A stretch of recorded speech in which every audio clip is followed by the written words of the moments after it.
Hello guys, welcome to this draft recap for the UBL Season 3. We are back again, and I will take you through the journey of the team that the Copenhagen Sawsbucks will hopefully be able to kick some behinds with this season.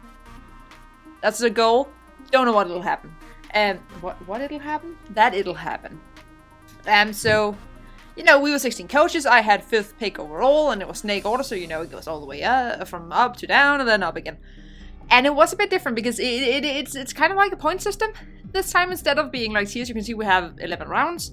You had to draft a mega, and then you had to draft 10 other things, and the rest could kind of it could be priced between like 200, 180, and all the way down to 20 points. And 20 points was generally pretty bad. It's something that you generally would like to avoid.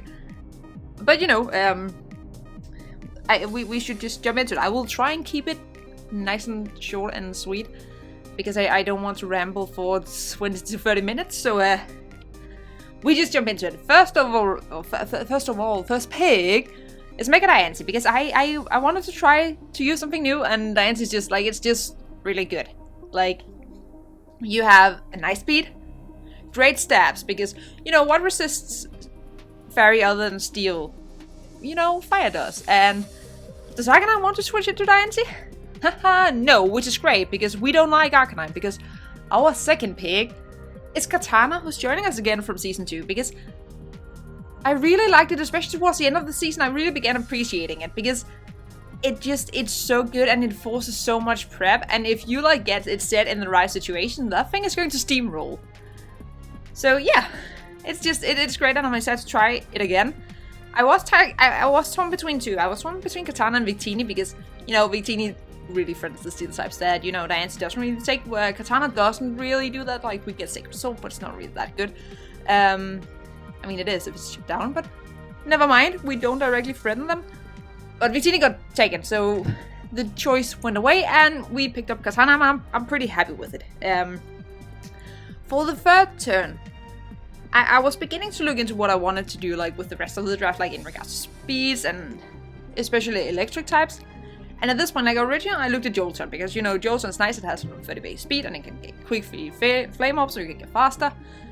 But we also had Incineroar on the board now, and we also had Zapdos, and I ended up going with the bird, because it helps me kind of, like, it soft checks the steel types. Like, steel types don't hit Zapdos, and we can get static, because most of them are physical, so we can paralyze things, and it gets heat wave, so like it helps in that regard, and it can use it out of sticky situations to give some initiative, and just be super bulky.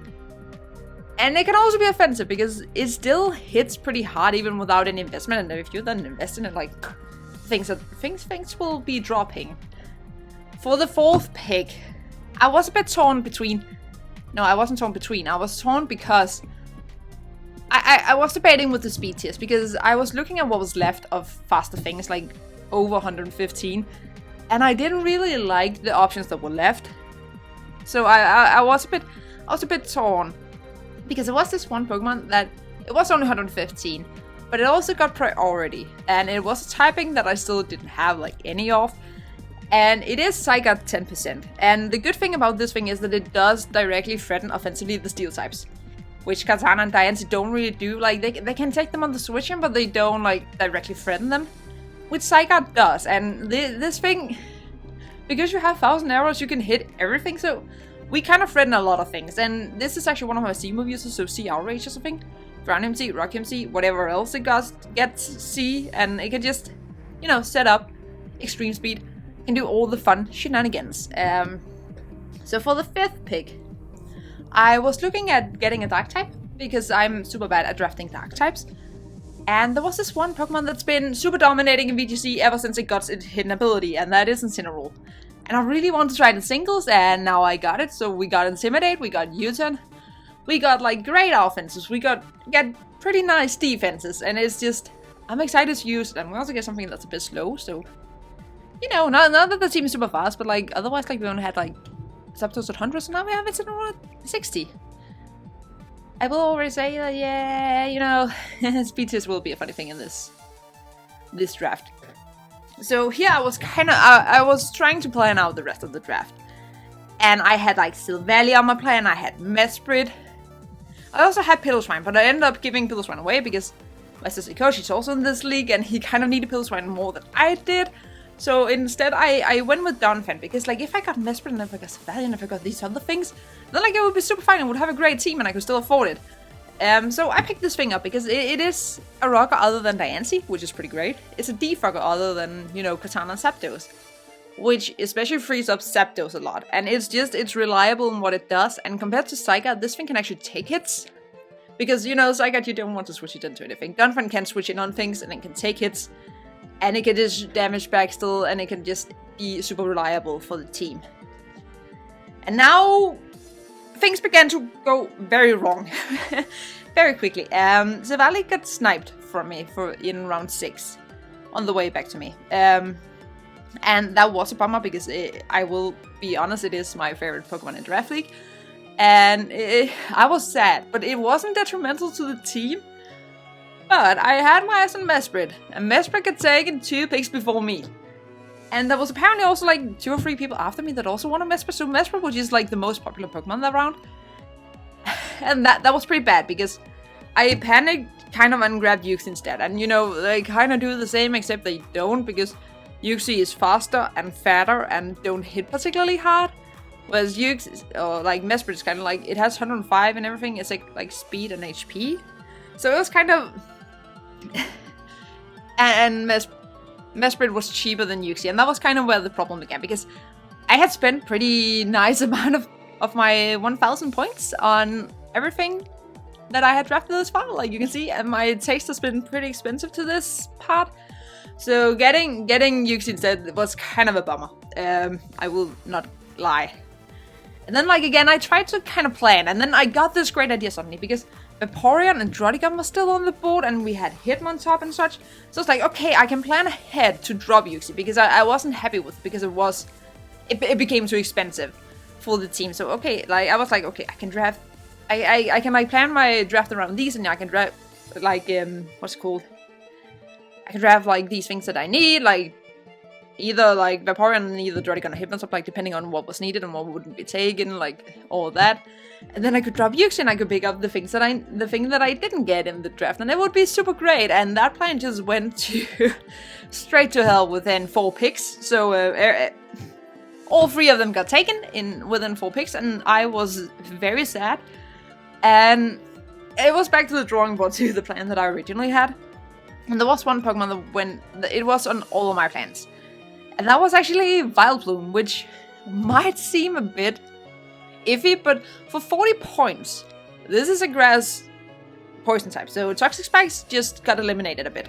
I was also looking at Venusaur, but Venusaur is 80 points, has basically the same bulk, has less useful abilities because I don't have Sun on the team, and Vileplume gets Strength Sap. Venusaur doesn't. And Venusaur was 80 points.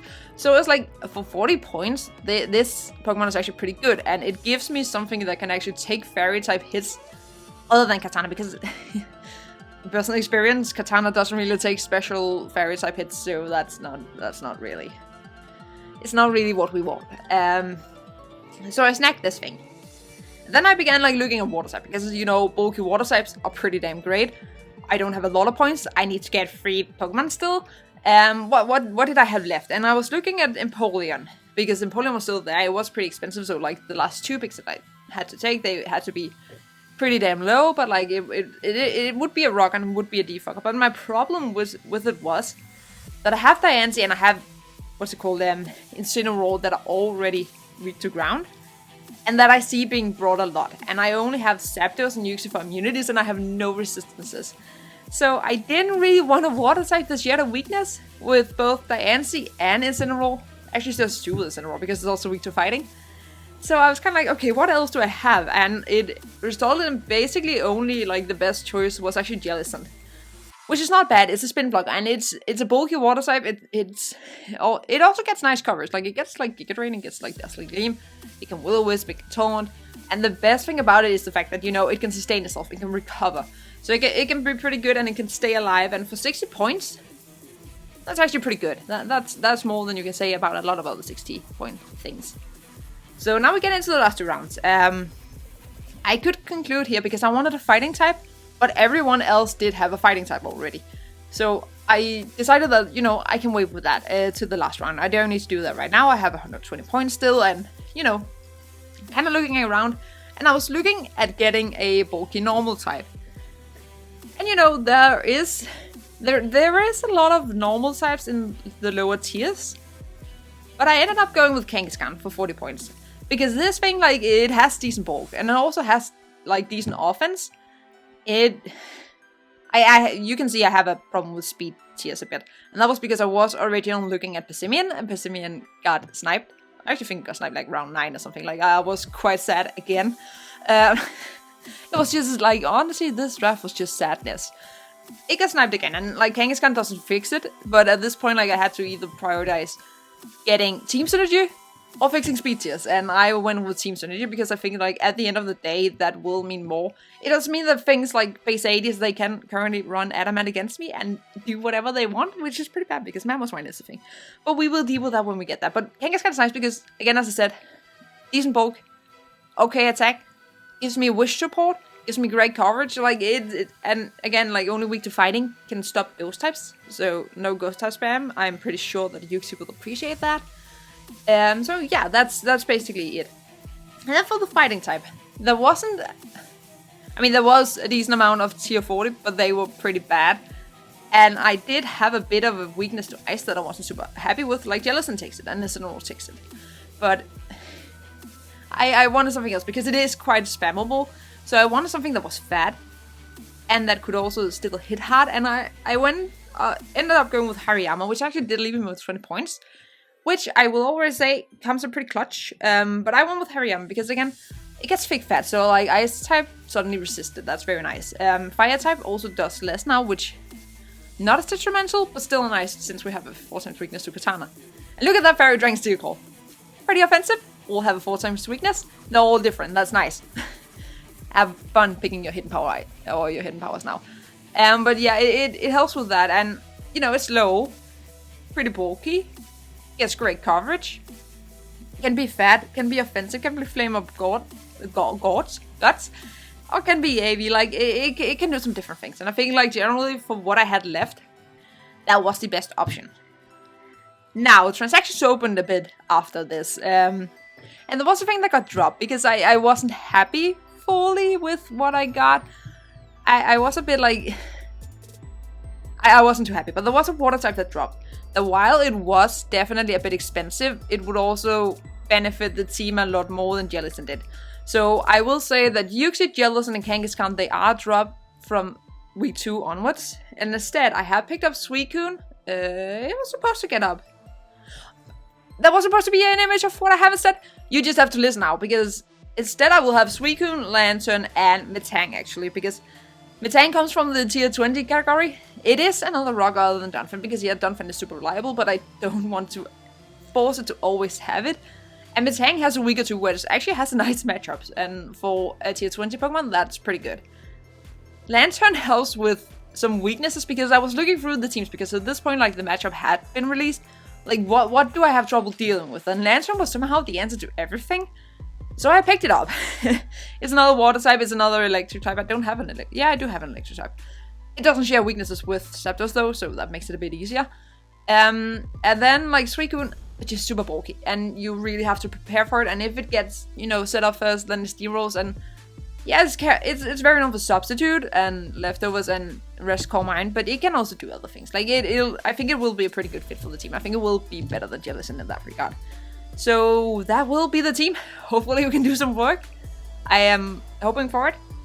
The first game should be up on Friday, so it's going to be pretty exciting. We're taking on our assistant coach in the first game, so it couldn't be worse, actually. But that's it for this time. Leave a comment with who you think will do the most work.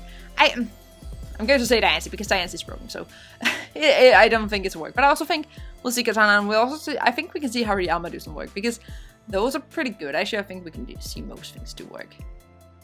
Vileplume, probably the least, together with Metang and Lantern. But they will come. They will all come at some point. I have no doubt about that. So that's basically it. Thank you guys so much for watching, and until next time, keep cool. Bye.